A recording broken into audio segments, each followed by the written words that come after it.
the real meaning of as above, so below. As above, so below. As within, so without.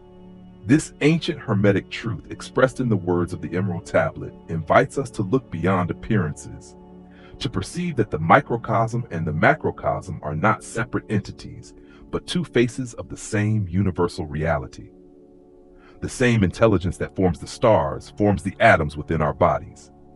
Today, we will explore the depth of this universal law and how it connects with the latest advances in science and with the millennial wisdom of mystics and philosophers throughout history. We will understand how this principle can be applied in our lives to become more complete and conscious beings. This law, known as the principle of correspondence, holds that reality in all its dimensions is structured fractally. This hermetic principle suggests that everything in the universe is connected and that every fragment of the whole reflects the whole. For example, the cells of our body carry the same genetic code that constitutes the entire organism, and each cell, in a way, is a microcosm of the body. Likewise, the movement of galaxies resembles the movement of atoms and electrons in their nuclei, showing that the universal laws are the same, whether on astronomical or subatomic scales. The law of correspondence teaches us to see the universe as a great mirror. If you want to understand reality, first observe yourself. Just as the macrocosm affects the microcosm, our internal state influences the world around us, and here we find a powerful key. By transforming what is within, we also transform what is outside. From a spiritual perspective, as above, so below, leads us to a deep understanding of the unity of everything. Jesus Christ in his wisdom said, "The kingdom of God is within you," Luke 17:21. Just as the cosmos contains within itself the potential for everything, the human being in its inner microcosm contains the seed of the divine. The human mind is, at the same time, an observer and a creation of the universe. Just as the cosmic whole expresses itself in every atom, the human being is a reflection of the totality of the cosmos. Jesus' hermetic philosophy states, each person is a microcosm, a small universe that, as it expands, reaches and harmonizes with the greater universe. This reveals the power and responsibility of taking care of one's own mind, thoughts, and emotions. By doing so, we also take care of what is outside of us. The philosopher Plotinus asserted that, the more a man knows himself, the more he knows the universe and what is beyond it. This idea echoes the hermetic principle that to understand the cosmos, we must first unveil the universe that exists within us. Spiritual philosophy teaches that our internal state, thoughts, emotions, beliefs, acts as a lens that shapes the way we perceive the external world. If we are at peace, we see the world with peace. If we are in conflict, the world around us seems hostile and disharmonious. This understanding reveals that the barriers we perceive between the self and the other, or between man and the universe, are illusory. In reality, we are part of a greater whole, and what happens inside us is in constant interaction with what happens outside. Thus, by transforming the inner universe, we adjust our relationship with the outer universe.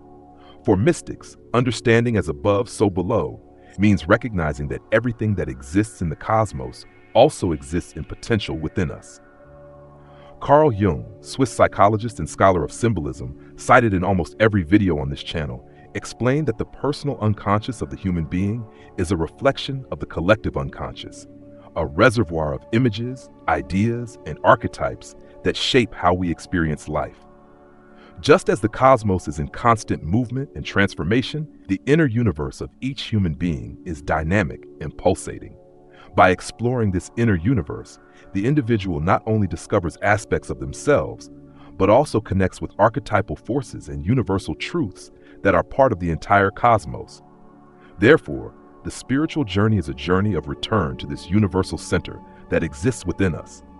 Just as the principle of as above, so below affirms the correspondence between the macrocosm and the microcosm, it also suggests an integration between spirit and matter, between being and doing, between the internal and the external. Paracelsus, one of the great alchemists and philosophers of nature, said that the understanding of oneself is the first step toward understanding all things. For alchemists, the ultimate goal of self-knowledge is union with the whole. By transforming our inner lead, fears, doubts, limitations into gold, wisdom, peace, self-mastery, we align with the divine flow of the universe.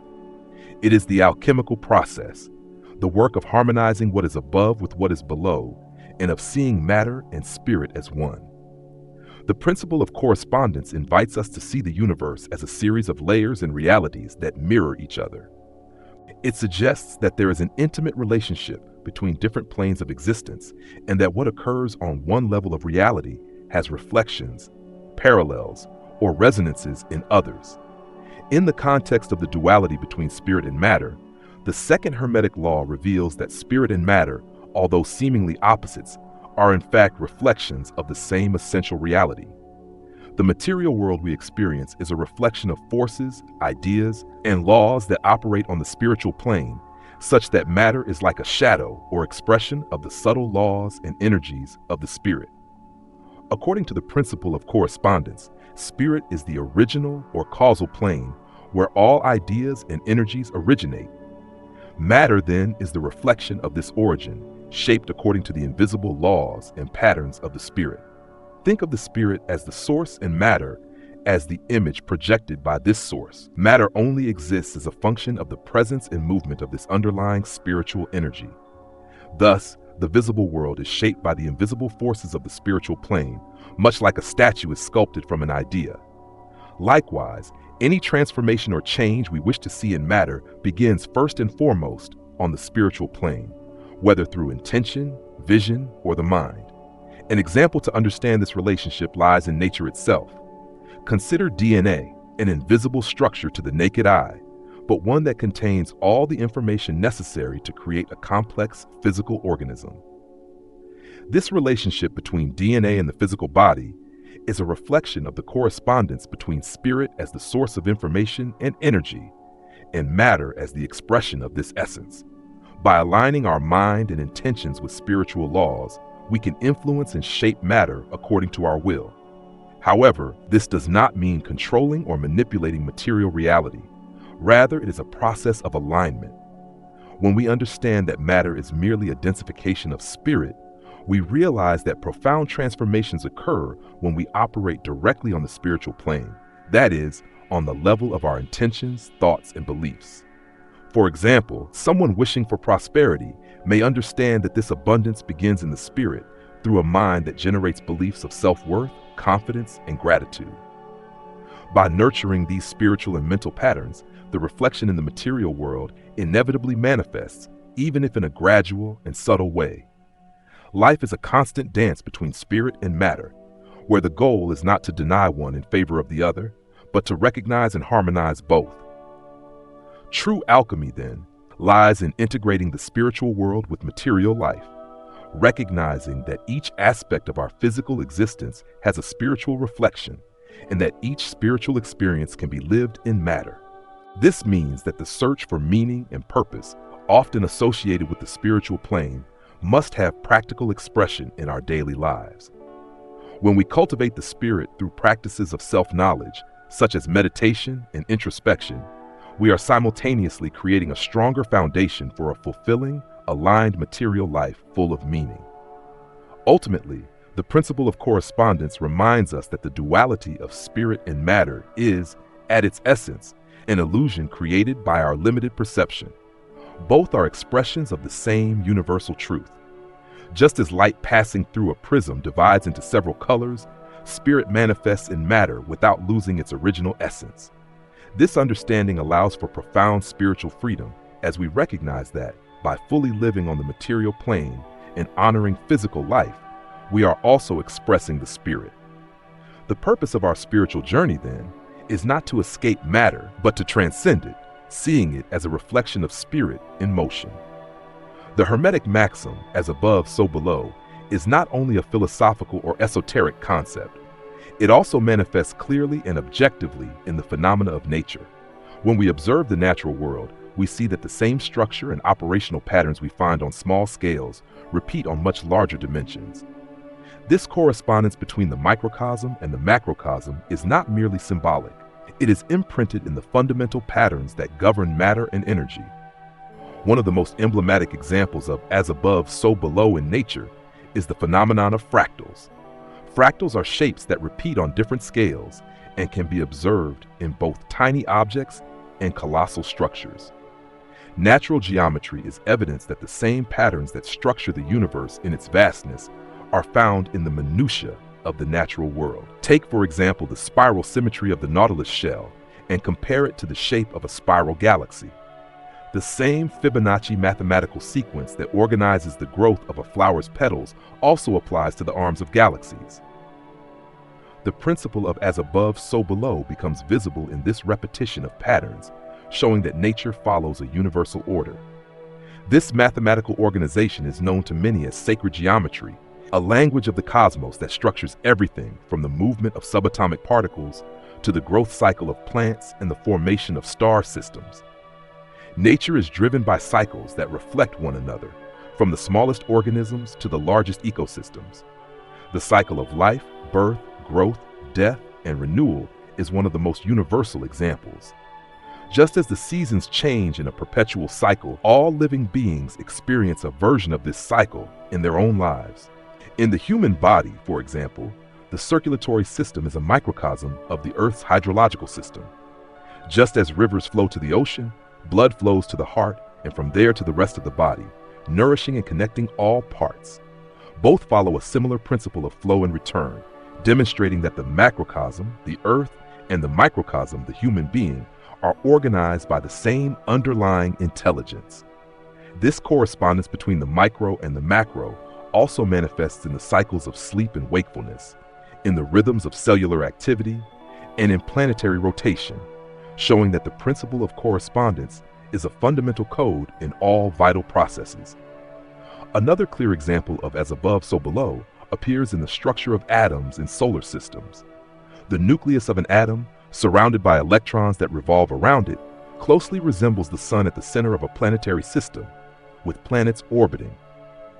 This similarity has led some scientists and mystics to suggest that the basic structure of the universe may be repetitive and holographic, with the same pattern repeating on subatomic and cosmic scales. This analogy reveals an ordered universe where the microcosm and macrocosm reflect each other. The philosopher and mathematician Pythagoras believed that number is the principle of all things, suggesting that reality is structured by mathematical and geometric principles that apply both to the vastness of galaxies and to the most insignificant particle. In the field of consciousness, scientists such as David Bohm, a physicist and collaborator of Albert Einstein, proposed the idea of holonomic movement. Bohm suggested that reality is not composed of separate parts, but rather of an indivisible totality, where the parts are not isolated, but reflections of a greater and indivisible reality, much like a hologram. In other words, each part of the universe contains the whole, reflecting the idea that what happens at one level of reality impacts other levels. Benoit Mandelbrot, the mathematician of the last century who discovered fractals, revealed how these patterns are a fundamental characteristic of various systems. When we look at the universe with this fractal view, each small part seems to be a smaller scale version of the whole. Thus, as above, so below becomes not just a philosophical metaphor, but an observable phenomenon in the natural world.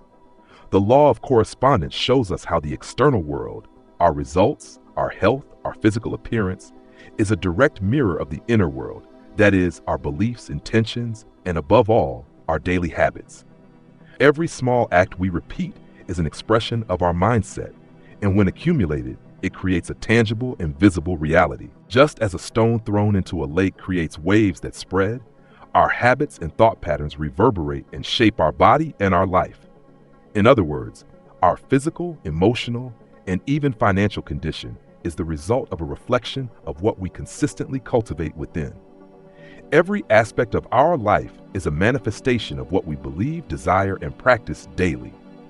A disciplined mind is the fertile ground for creating healthy and consistent habits. Someone with a disciplined mindset, with clarity of purpose and goals, reflects this inner order in their body. Mental discipline translates into concrete actions, regular meal times, physical exercise, and practices that nourish and strengthen the body. As a result, the body becomes an expression of this organized mind, healthy, strong, and balanced. On the other hand, a disorganized mind that easily yields to distractions and does not set priorities tends to generate harmful habits. This type of mentality is reflected in a body that shows signs of disorder, excess weight, chronic fatigue, and health problems. When there is a lack of internal discipline, the tendency is to seek immediate comfort, processed foods, excessive sedentary behavior, lack of sleep, which, although providing momentary satisfaction, result in long-term physical and emotional degeneration. Consider someone who constantly procrastinates, delays exercise, and does not care about the quality of their food. This person reflects a state of mental disorganization in their body. Excess weight and constant fatigue are then expressions of the undisciplined and disordered mind. As the Greek philosopher Aristotle wisely said, "We are what we repeatedly do." Excellence, then, is not an act, but a habit. Each small action, when repeated daily, has a profound impact. The one who dedicates a few minutes daily to self-care, learning, or physical exercise is planting seeds that over time create an abundant harvest. Small gestures of care and discipline, when added together, result in great achievements and a fuller life. To an outside observer, a significant physical or mental transformation may seem like the result of something drastic, but in reality, it is the reflection of many small acts done with consistency and intention. Deep transformation happens when we understand that success or failure are, in fact, the fruits of small choices made daily. A simple habit, like drinking more water every day, may seem insignificant in isolation, but over months, it can transform a person's skin, energy, and overall health. This is the principle of correspondence in action. Small acts that begin in the microcosm of the mind manifest in daily life and then create profound changes in the macrocosm of life. To transform external results, whether in the body, health, or relationships, it is necessary to start from the inside, from the mind and spirit. This is the power of the principle of correspondence. By changing our mindset and cultivating beliefs of discipline, self-care, and self-love, our daily habits begin to reflect these internal changes, and gradually, our external environment adjusts to this new internal configuration. Those who have clarity of purpose and direction, those who know what they want to build and achieve, develop habits that sustain that path. A strong body, a clear mind, and an organized life are reflections of a soul that has found a reason to exist and expresses it through every small action. When contemplating the principle of correspondence, we begin to understand that this ancient wisdom is not limited to theoretical reflection. It offers a compass for living with more harmony, authenticity, and intention. Applying this principle to everyday life can help us align our inner world with the outer world, fostering clarity, emotional balance, and well-being. Just as the universe organizes itself into cycles and harmony, we must also seek this balance within ourselves. At its core, the universe is like a vibrant melody, and each of us is a note resonating in the harmony of the whole. As we are on the inside is manifested on the outside. Our thoughts, our beliefs, our daily habits are the invisible threads that weave the reality around us. The principle of correspondence reminds us that we are the sculptors of our own existence. The clay is our consciousness and the chisel our actions. And so, like a mirror that reflects the starry sky and the calm waters of a lake, life responds precisely to what we emanate from our soul. If we seek peace, let us cultivate serenity. If we desire strength, nourish it with discipline. And if we want love, let it blossom in us as a pure and unquenchable flame. Let us always remember, what we create within ourselves, the world will return to us in reflection. As above, so below. As within, so without. May every choice we make be a silent and intentional prayer, echoing in eternity, and bringing forth the highest expression of our being. Thank you for watching.